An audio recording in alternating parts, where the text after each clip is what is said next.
खुलेआम सरकारी संरक्षण में कथावाचक संविधान बदलने की बात कर रहे हैं, तो वो जेल में क्यों नहीं है? क्या देश के प्रधानमंत्री और गृह मंत्री और सारे मुख्यमंत्री को इस्तीफा नहीं दे देना चाहिए?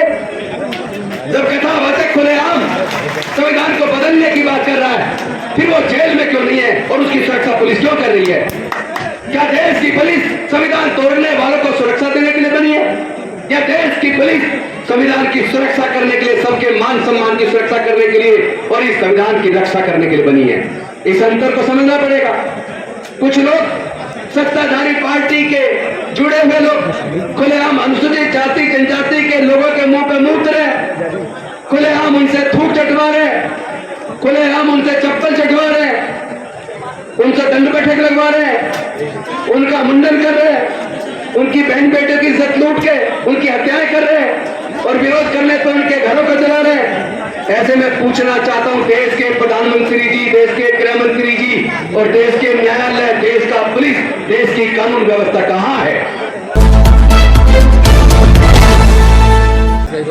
और सभी क्रांतिकारी अम्बेडकरवादी साथियों, सभी को क्रांतिकारी जय भीम, विनम्र लोग बुधाए। आज हम लोग संविधान जागरूकता सप्ताह, संविधान जागरूकता महासम्मेलन मना रहे हैं,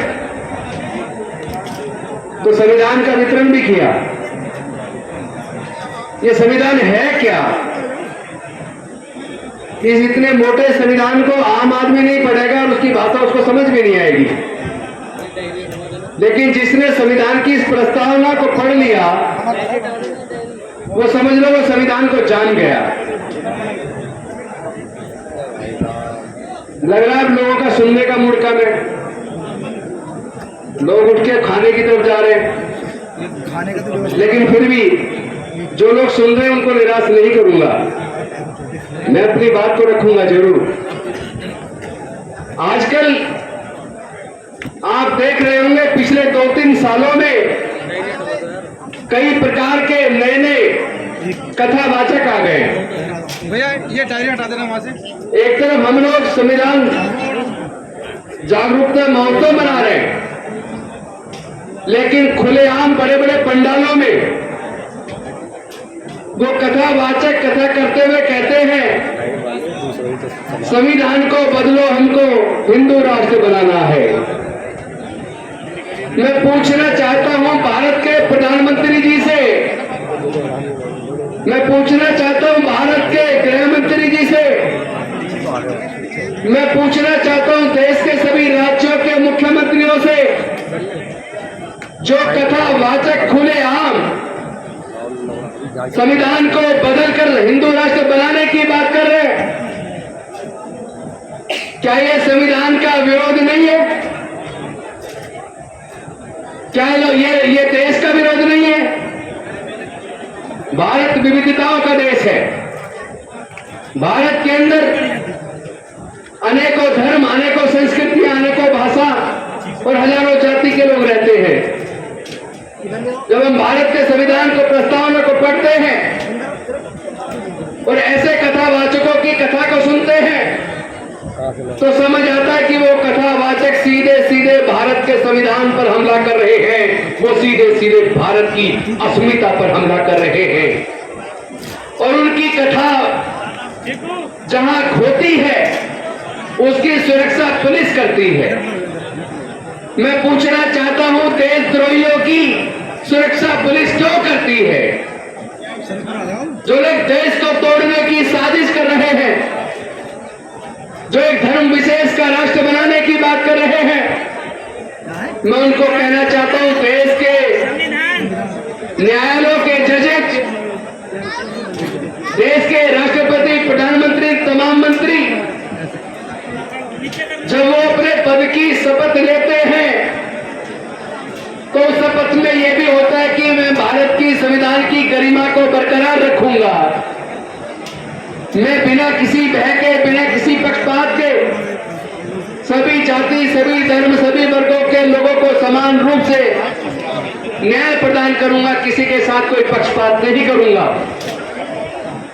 तो जो आज हमने संविधान की प्रस्तावना पढ़ी। इसको केवल पढ़ना नहीं है, इसको समझना भी है। यह प्रस्तावना कहती है हम भारत के लोग का मतलब भारत में रहने वाले सभी जाति, सभी धर्म के, सभी संस्कृतियों के, सभी भाषाओं को बोलने वाले लोग। हम भारत को कैसा बनाना चाहते हैं? हम भारत को सामाजिक, आर्थिक और राजनीतिक न्याय, विचार अभिव्यक्ति, विश्वास, धर्म और उपासना की स्वतंत्रता, प्रतिष्ठा और अवसर की समता प्राप्त करने के लिए मैं यही रोकता हूं। मतलब सबको प्रतिष्ठा, सबकी बरकरार रहे, सबको समान अवसर मिले। लेकिन क्या ये हो पा रहा है? खुलेआम सरकारी संरक्षण में कथावाचक संविधान बदलने की बात कर रहे हैं, तो वो जेल में क्यों नहीं है? क्या देश के प्रधानमंत्री और गृह मंत्री और सारे मुख्यमंत्री को इस्तीफा नहीं दे देना चाहिए? जब कथावाचक खुलेआम संविधान को बदलने की बात कर रहा है, फिर वो जेल में क्यों नहीं है और उसकी सुरक्षा पुलिस क्यों कर रही है? क्या देश की पुलिस संविधान तोड़ने वालों को सुरक्षा देने के लिए बनी है, या देश की पुलिस संविधान की सुरक्षा करने के लिए, सबके मान सम्मान की सुरक्षा करने के लिए और इस संविधान की रक्षा करने के लिए बनी है? इस अंतर को समझना पड़ेगा। कुछ लोग सत्ताधारी पार्टी के जुड़े हुए लोग खुलेआम अनुसूचित जाति जनजाति के लोगों के मुंह पे मूत रहे, खुलेआम उनसे थूक चटवा रहे, खुलेआम उनसे चप्पल चटवा रहे, उनसे दंड बैठक लगवा रहे, उनका मुंडन कर रहे, उनकी बहन बेटे की इज्जत लूट के उनकी हत्याएं कर रहे और विरोध करने तो उनके घरों को जला रहे।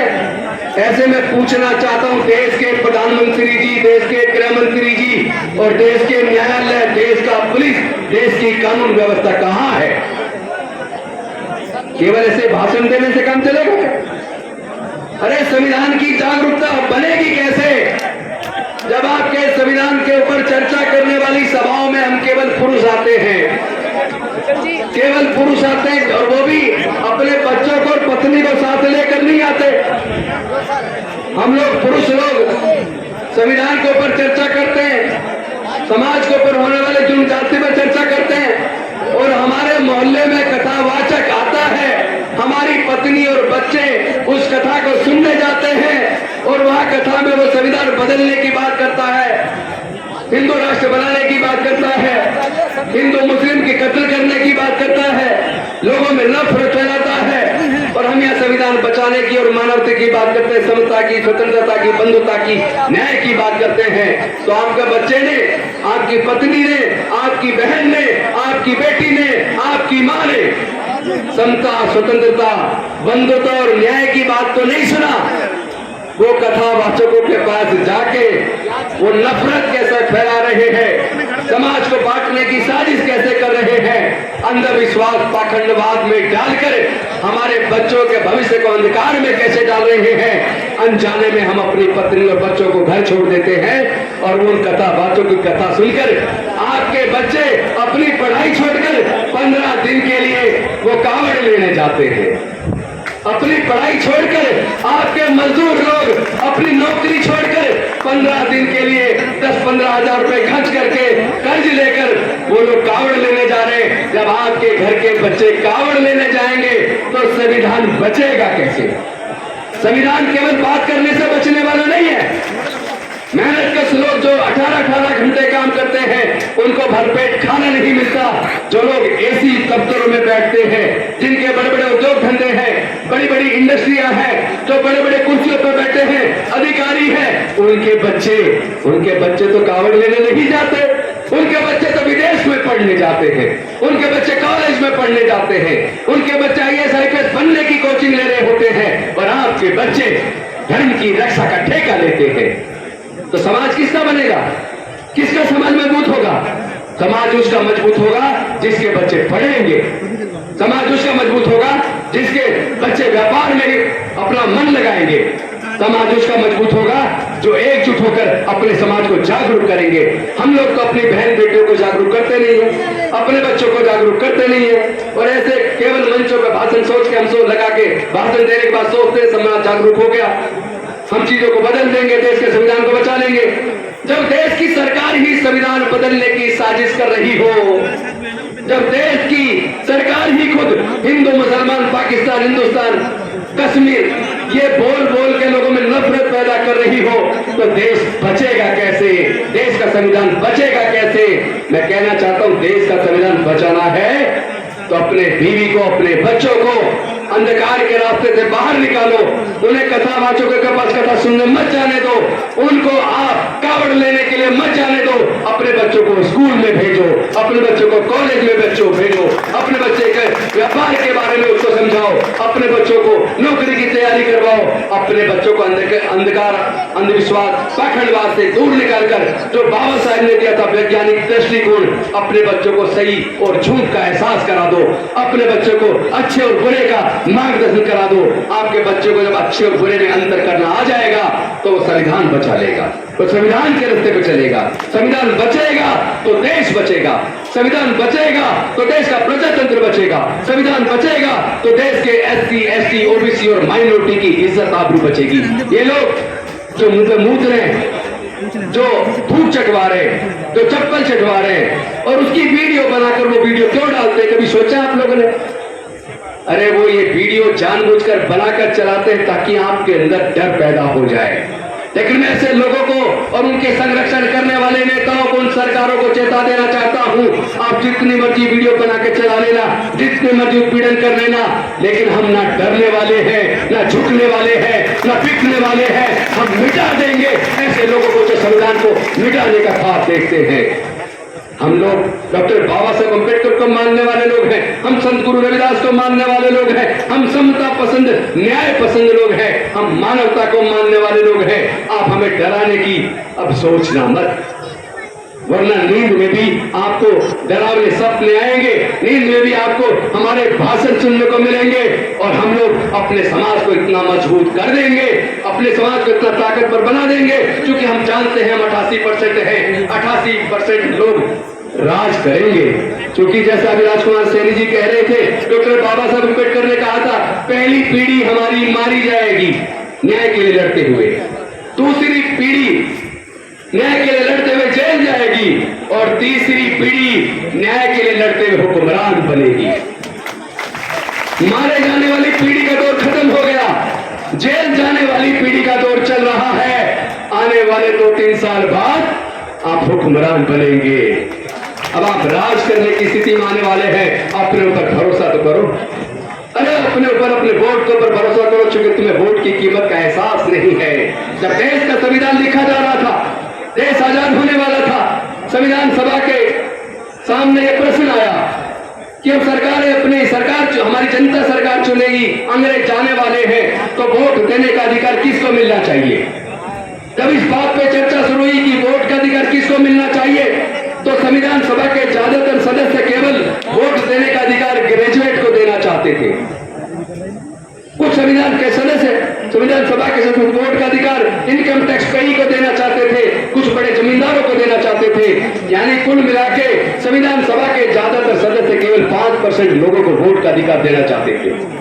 लेकिन डॉक्टर बाबा साहब अम्बेडकर जी ने सोचा इस वर्णवादी मनवादी व्यवस्था में हमारे लोगों के पढ़ने लिखने पर धार्मिक बंदिश थी, हमारे लोगों के व्यापार करने पर धार्मिक बंदिश थी, हमारे लोगों के संपत्ति रखने पर बंदिश थी। तो फिर हमारे लोग ना ग्रेजुएट बन पाए, ना व्यापारी बन पाए, ना इनकम टैक्स पेई बन पाए। तो इसका मतलब ये संविधान सभा के सदस्य देश के अनुसूचित जाति, जनजाति, पिछड़े वर्ग और गरीबों को, मजदूरों को, किसानों को और महिलाओं को वोट का अधिकार देना नहीं चाहते।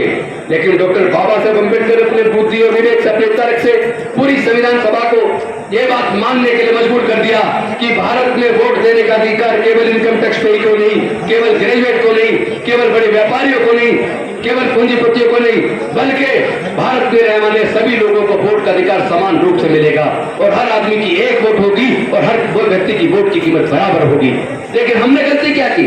हमने अपनी इस वोट की कीमत को समझा नहीं कि कितनी मुश्किल से डॉक्टर बाबा साहब अम्बेडकर ने हमें वोट का अधिकार दिया। हमने अपनी कीमत को नहीं समझा वोट की। हमने अपनी वोटों को शराब की बोतल में 1000-2000 रुपए में 10-5 किलो अनाज में हमने अपनी वोट को बेच दिया। और हम ये भूल गए कि वो लोग जो हमारी वोट को खरीदते हैं, जिन लोगों के पैसे से वो हमारी वोट को खरीदते हैं, उन्हीं लोगों के हाथों वो हमारे बच्चों के भविष्य को बेच देते हैं। यही कारण है कि हम लोग 88% होने के बावजूद 12% लोग हमारे पर राज कर रहे हैं। और वो लोग, उन्होंने सत्ता में आने के बाद इतना बड़ा षड्यंत्र कर दिया, उन्होंने पढ़ाई इतनी महंगी कर दी कि आपके बच्चे फिर से पढ़ाई से दूर हो जाए। आपके बच्चे नौकरी में आ जाया करते थे रिजर्वेशन से, उन्होंने ठेकेदारी प्रथा लाकर सारे सरकारी संस्थान बेचकर आपके आने वाले बच्चों से नौकरियां भी छीन ली और पैसा व्यापार करने के लिए आपके पास है नहीं। इसलिए हमें बहुत सूझबूझ से, अकल से, बुद्धि से, विवेक से डॉक्टर बाबा साहब अम्बेडकर के मार्गदर्शन में सोच विचार कर एकजुट होकर संविधान बचाने की लड़ाई को भी लड़ना होगा, अपनी बहन बेटी की इज्जत को बचाने की भी लड़ाई को लड़ना होगा।